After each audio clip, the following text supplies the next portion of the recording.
Shrimad Bhagavad guitar गोटे श्लोक अच्छी यज्ञार्थात् कर्मण्यत्र लोकोऽयं कर्मबन्धन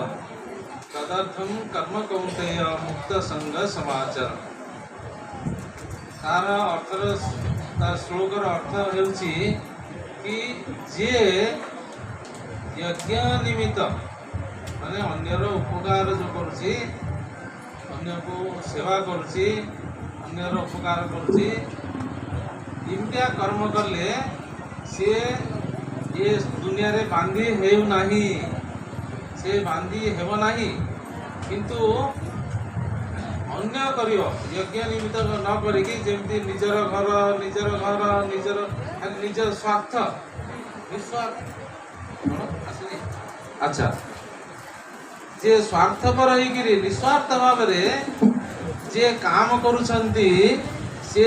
संसार मंदरे ये जंजाल भितरे पशिब नहीं। सबू देखा गले तो बहुत जंजाल किंतु सचमुच सी